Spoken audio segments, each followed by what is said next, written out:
ഞാൻ പറയുന്ന കാര്യങ്ങൾ മുഴുവൻ നിങ്ങളുടെ ജീവിതവുമായി ബന്ധപ്പെടുന്ന കാര്യങ്ങൾ മാത്രമേ. എന്നെ സ്വാധീനിച്ച ഒരു പ്രസംഗം, ആ പ്രസംഗത്തെക്കുറിച്ച് പറഞ്ഞ് ആരംഭിക്കുകയാണ്.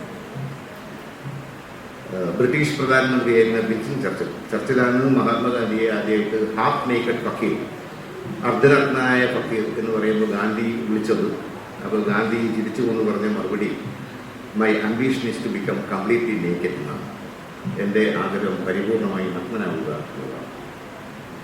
ബ്രിട്ടീഷ് പാർലമെന്റിൽ വിൻസ്റ്റൺ ചർച്ചിൽ നടത്തിയ ഏറ്റവും അവസാനത്തെ പ്രസംഗം 1954 ഹൈഡ്രജൻ ബോംബിനെ കുറിച്ചാണ്. ശ്രദ്ധിച്ചു കേൾക്കുകയായിരുന്നു കുട്ടികൾ. അദ്ദേഹം ആ പ്രസംഗത്തിന് വേണ്ടി നടത്തിയ തയ്യാറെടുപ്പ് 20 മണിക്കൂറും ആ പ്രസംഗം അദ്ദേഹം ഡ്രാഫ്റ്റ് ചെയ്തത് 8 മണിക്കൂറും ബ്രിട്ടീഷ് പാർലമെന്റിൽ അദ്ദേഹം പ്രസംഗിക്കുന്നത് 20 മിനിറ്റുമാണ്. അപ്പോൾ പ്രസംഗത്തിൻ്റെ പ്രാധാന്യം മനസ്സിലായല്ലോ. അപ്പം ഞാൻ വളരെ ചുരുക്കിയിട്ട് പറയും. ഞാൻ ഈ 5 വർഷങ്ങൾക്ക് മുമ്പ് ഞങ്ങളെയൊക്കെ ഒരു എന്താ പറയുക, ഹൃദയത്തിലെ ഒരു വലിയ പൂജാ വിഗ്രഹമായിരുന്ന KP പ്രമോദ് കുമാർ വിട പറഞ്ഞതിന് ശേഷം അനുസ്മരണ പരിപാടി ഉദ്ഘാടനം ചെയ്തത് ഈ അടുത്ത കാലത്ത് നമ്മളോട് വിട പറഞ്ഞ പാലേരി രമേശൻ പാലേരിയാണ്. ആ ചടങ്ങ് നടക്കുന്ന സമയത്ത് പ്രമോദ് കുമാറിൻ്റെ മകൾ അച്ചു ഇവിടെ ഉണ്ടായിരുന്നു. ആ ചടങ്ങിൽ മുഖ്യപ്രഭാഷണം നടത്തിയത് ഞാനാണ്. അപ്പോൾ ആ പരിപാടി നടക്കുമ്പോൾ ഞാൻ അച്ചുവിനെ, എല്ലാവരും ശ്രദ്ധിച്ച് കേൾക്കുക കുട്ടികൾ, ഞാൻ അച്ചുവിനെ ഇങ്ങോട്ട് വിളിക്കുകയാണ്. നിങ്ങളെ പുത്രനോളം വിളിച്ചിട്ട് ഞാൻ ഈ വേദിയിലേക്ക് കയറ്റിയിട്ട് അച്ചുവോട് പ്രതീകാത്മകമായി, എന്തോ ഒരു ദൈവനിയോഗം പോലത്തെ കാര്യമാണ് 5 കൊല്ലം മുമ്പ് ഞാൻ ചെയ്തത്. ഞാൻ അച്ചുവിനോട് പറയുന്നുണ്ട്, പാലേരി രമേശൻ്റെ മോളെ ആ പാദങ്ങളിൽ നമസ്കരിക്കുക. അച്ചു പാലേരി രമേശൻ്റെ പാദങ്ങളിൽ നമസ്കരിച്ചു. എനിക്ക് നിങ്ങളോട് പറയാനുള്ളത്, ഏതാനും ദിവസങ്ങൾക്ക് മുമ്പ് ഈ ലോകത്തോട് ഇവിടെ പറഞ്ഞ ഊരാളിങ്കൽ ലേബർ കോൺട്രാക്ട് സൊസൈറ്റി എന്ന വിശ്വപ്രസിദ്ധമായ ഒരു സ്ഥാപനത്തിൻ്റെ ഉന്നതി 31 കൊല്ലക്കാലം അങ്ങനെ നയിച്ച പാലേരി രമേശനെ പോലുള്ള മഹാമനുഷ്യരുടെ ജീവിതമായിരിക്കണം നിങ്ങളുടെ മാതൃക. അവരെ കുറിച്ച് പഠിക്കണം. ഇനി ഞാൻ ഒരു സന്തോഷ വാർത്ത, എല്ലാ കുട്ടികളും ശ്രദ്ധിക്കേണ്ട ഒരു കാര്യമാണ്. ഒരു സന്തോഷ വാർത്ത പറഞ്ഞുകൊണ്ട് ഞാൻ ആരംഭിക്കുകയാണ്. ഈ KP പ്രമോദ് കുമാറിൻ്റെ സഹോദരൻ പ്രവീൺ കുമാർ ഇവിടെ ഇരിക്കുന്നുണ്ട്. പ്രവീൺ ഒന്ന് എഴുന്നേറ്റിക്കണം പ്ലീസ്. പ്രവീൺ കുമാർ UAE എന്ന രാജ്യത്ത് ആക്യുറേറ്റ് കൺട്രോൾ സ്വിച്ച് ഗിയർ എന്നൊരു ഗ്രൂപ്പ് ഓഫ് കമ്പനീസിൻ്റെ MD ആണ്.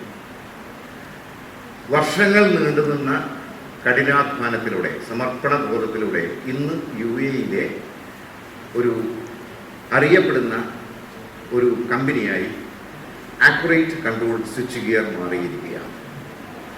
വിവിധ പരിപാടികളിൽ പങ്കെടുക്കാൻ വേണ്ടി 4-5 തവണ ഞാൻ UAE പോയപ്പോൾ എൻ്റെ എല്ലാ കുട്ടികളും കേൾക്കണേ പ്ലീസ്, രാഹുൽ രാജിന് താല്പര്യമുണ്ടെങ്കിൽ ഓക്കെ, ഈ ആക്യുറേറ്റ് കൺട്രോൾ സ്വിച്ച് ഗിയർ എന്ന സ്ഥാപനത്തിൽ അക്കൗണ്ട്സ് ഡിപ്പാർട്ട്മെൻറ്റിൽ ഒരു ജോലി നൽകാൻ.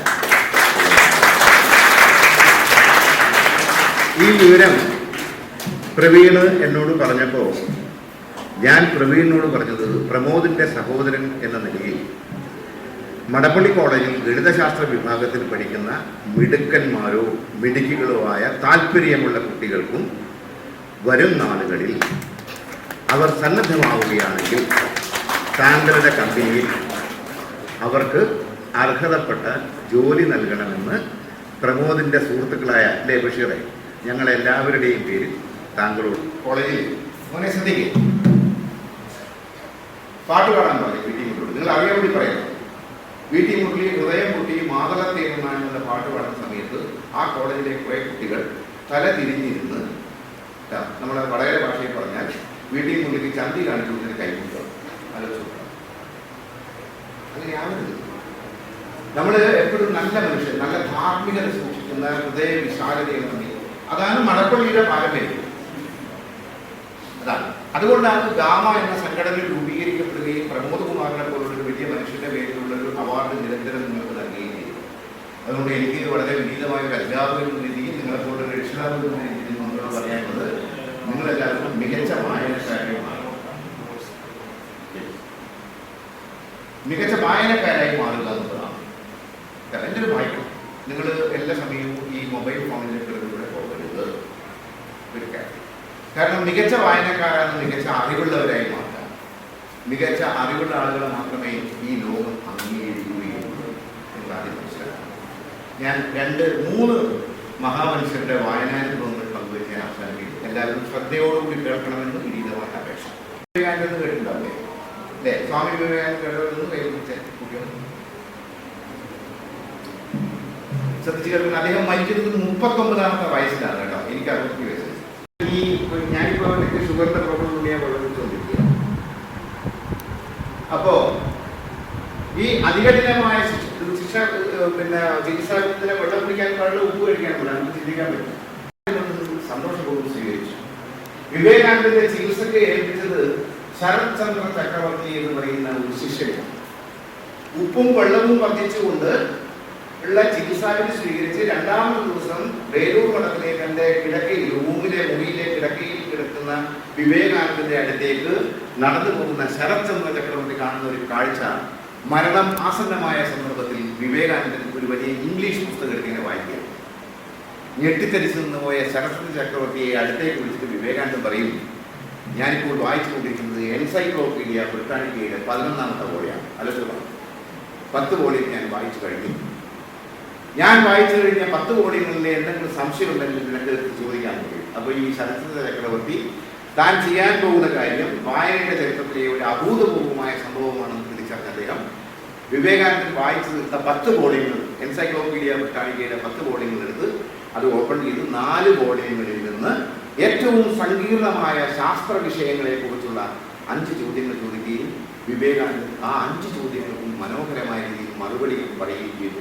തൊട്ടടുത്ത ദിവസം വിവേകാനന്ദൻ ഈ ലോകത്തോട് വിട പറയുന്നു.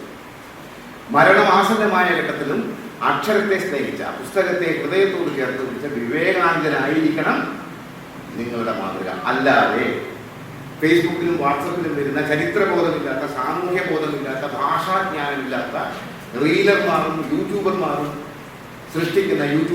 റീലർമാരും ബ്ലോഗർമാരും സൃഷ്ടിക്കുന്ന 2-3 മിനിറ്റ് നീണ്ടു നിൽക്കുന്ന രസികൻ പരിപാടികളിൽ നിങ്ങൾ ഒരിക്കലും അഭിരമിക്കരുത് എന്നർത്ഥം. മഹാന്മാരുടെ വഴികളെ കുറിച്ച് ചിന്തിക്കുക. പ്രമോദിന്റെ സ്മരണം നിങ്ങളോട് ആവശ്യപ്പെടുന്നു. അതാണ് 2ാമത്തെ വായനക്കാരൻ. ഇന്നുകൂടി നിങ്ങൾ കേൾക്കണം. വയസ്സിൽ മാരകമായ രോഗം പിടിപെട്ട് കൽക്കട്ടയിലെ വേലൂർ മഠത്തിൽ അദ്ദേഹം നിൽക്കുന്ന സമയത്ത് അദ്ദേഹത്തിന്റെ ജീവൻ രക്ഷിക്കാൻ വേണ്ടി അദ്ദേഹത്തിന്റെ പ്രിയപ്പെട്ട ശിഷ്യന്മാരും ശിഷ്യകളും ഓടി നടക്കുക. മരിക്കുന്ന ഉറപ്പായി വിവേകാനന്ദൻ. അപ്പൊ അദ്ദേഹത്തിന്റെ ജീവൻ രക്ഷിക്കാൻ വേണ്ടി അവരെ കണ്ടെത്തിയ ഒരു വഴി അവർക്ക് മഹാദേവനന്ദ ഗുപ്തൻ എന്ന് പറയുന്ന ഒരു ആയുർവേദ വൈദ്യർ വന്ന് ചികിത്സിച്ചു കഴിഞ്ഞാൽ വിവേകാനന്ദന്റെ ജീവൻ രക്ഷപ്പെടുന്നു മനസ്സിലായി. മഹാദേവനന്ദ ഗുപ്തൻ വേലൂർ മഠത്തിലെത്തി ഈ വിവേകാനന്ദനെ പരിശോധിക്കുകയും അദ്ദേഹം ഒരു കുറിപ്പിടും. വിവേകാനന്ദന്റെ ജീവൻ രക്ഷപ്പെടണമെങ്കിൽ ഈ വെള്ളം കുടിക്കുന്നത് ഉപ്പ് കഴിക്കരുത്. ഉപ്പും വെള്ളവും വർജിച്ചുകൊണ്ടുള്ള ഒരു ചികിത്സാ വിധിയാണ് വിവേകാനന്ദന് മഹാദേവനന്ദ ഗുപ്തൻ. ഭഗത് സിംഗ് ആണ് ഇന്ത്യൻ സ്വാതന്ത്ര്യ സമര ചരിത്രത്തിലെ തിളങ്ങുന്ന ഒരു അധ്യായമായ ഭഗത് സിംഗിനെ തൂക്കിലേറ്റുന്നത് 1931 മാർച്ച് 26-ാം തീയതി ലാഹോർ സെൻട്രൽ ജയിലിൽ വെച്ചിട്ടാണ്. ലാഹോർ സെൻട്രൽ ജയിലിൽ വെച്ച് ഭഗത് സിംഗ്, സുഖദേവ്, രാജ്ഗുരു 3 പേരെയും രാവിലെ തൂക്കിലേറ്റുന്ന ദിവസം രാവിലെ ലാഹോർ സെൻട്രൽ ജയിലിലെ സൂപ്രണ്ട്, പ്രിൻസ്, ഒരു ഡോക്ടർ, ഏതാനും ജയിൽ വാർഡന്മാര്, കുറെ പോലീസുകാർ ഭഗത് സിംഗിന്റെ മുറിയിലേക്ക് കയറി ചെല്ലുന്ന സമയത്ത് സുന്ദരനായ ഭഗത് സിംഗ് ഒരു പീഠത്തിലിരുന്ന് മീശ തിരിച്ച് ഒരു പുസ്തകം ഇങ്ങനെ വായിക്കുകയാണ്.